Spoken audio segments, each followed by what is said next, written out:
తెలంగాణ సచివాలయ భద్రతపై రేవంత్ సర్కార్ ఫోకస్ పెట్టింది. ఇటీవల సచివాలయానికి నకిలీ ఉద్యోగుల బెడద పెరగడంతో ప్రభుత్వం అలర్ట్ అయ్యింది. అలాగే భద్రతాపర బెదిరింపు ఫోన్లు వచ్చిన నేపథ్యంలో తెలంగాణ స్పెషల్ ప్రొటెక్షన్ ఫోర్స్ సచివాలయ భద్రత పర్యవేక్షిస్తోంది. అదేవిధంగా అదనపు సీసీ కెమెరాలు సైతం ఏర్పాటు చేస్తోంది. ఇదివరకున్న 60 కెమెరాలకు అదనంగా 250 కొత్త కెమెరాలు ఏర్పాటు చేసి భద్రతా పర్యవేక్షణ మరింత పెంచింది. మొత్తంగా సచివాలయం అంతటా 310 సీసీ కెమెరాలు అమర్చారు. వీటి పర్యవేక్షణ కోసం ఒక బృందం పనిచేస్తోంది.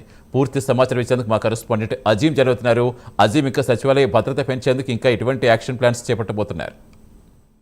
సచివాలయం భద్రతపై ప్రభుత్వం ఏదైతే సీరియస్ గా ఫోకస్ పెట్టిందో మనం చెప్పుకోవాలి. ఇటీవల మనం చూసాం, తరచుగా కూడా ఏదైతే నకిలీ ఉద్యోగుల బెడద కూడా ఏదైతే సచివాలయంలో పెరిగిందని మనం చెప్పుకోవాలి. అయితే సెక్యూరిటీస్ ఎప్పటికప్పుడు నకిలీ ఉద్యోగులను పట్టుకున్నప్పటికీ కూడా దీంతో పాటు కూడా ఏదైతే భద్రత పరమైన అంశంపై కూడా ఏదైతే సచివాలయంలో భద్రత పర్యవేక్షిస్తున్న తెలంగాణ స్పెషల్ ప్రొటెక్షన్ ఫోర్స్ కూడా పర్యవేక్షిస్తుంది. ఎందుకంటే బెదిరింపు కాల్స్ కూడా రెగ్యులర్ గా ఏదైతే సెక్రటరీ సిబ్బందికి కానీ సెక్రటరీ ఉన్నటువంటి వారికి వస్తూనే ఉన్నాయి. సో ఈ నేపథ్యంలోనే ఏదైతే ప్రభుత్వం దీనిపై సచివాలయానికి సంబంధించినటువంటి నిఘా పెంచాలని చెప్పి కూడా భావించింది. ఇందులో భాగంగానే ఏదైతే సీసీ కెమెరాలను కూడా, అంటే ఇప్పుడు కేవలం 60 సీసీ కెమెరాలు మాత్రమే ఉన్నాయి. సో ఇప్పుడు 60 సీసీ కెమెరాలకు 250 సీసీ కెమెరాలను కూడా ఎక్స్ట్రాగా తీసుకొచ్చి ఫిట్టింగ్ చేస్తున్నారు. అయితే దీనికి సంబంధించి మొత్తం 310 సీసీ కెమెరాలు సెక్రటరేట్ చుట్టుముట్టు, ఇటు క్యాంటీన్ నుంచి మొదలుకుంటే సౌత్ ఈస్ట్ గేట్ అలాగే north east gate overall round గా కూడా మొత్తం 310 సీసీ కెమెరాలను కూడా అమర్చారు. సో దీంతో పాటు కూడా ఏదైతే పర్యవేక్షణ బృందం కూడా సపరేట్ గా ఏదైతే సచివాలయానికి భద్రత సంబంధించినటువంటి బెదిరింపు కలిసి వస్తున్నటువంటి నేపథ్యంలో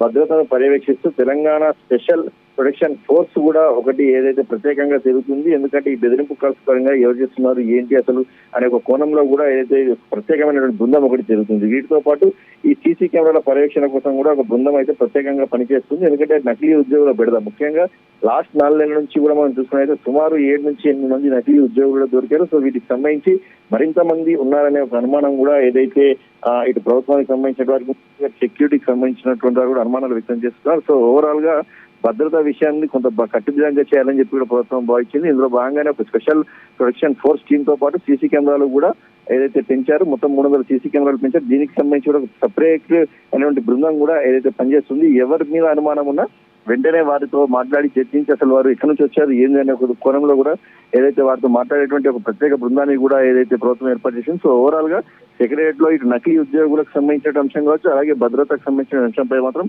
ప్రభుత్వం సీరియస్ గానే ఫోకస్ పెట్టిందని చెప్పుకోవచ్చు. Satish, right, thank you Azeem.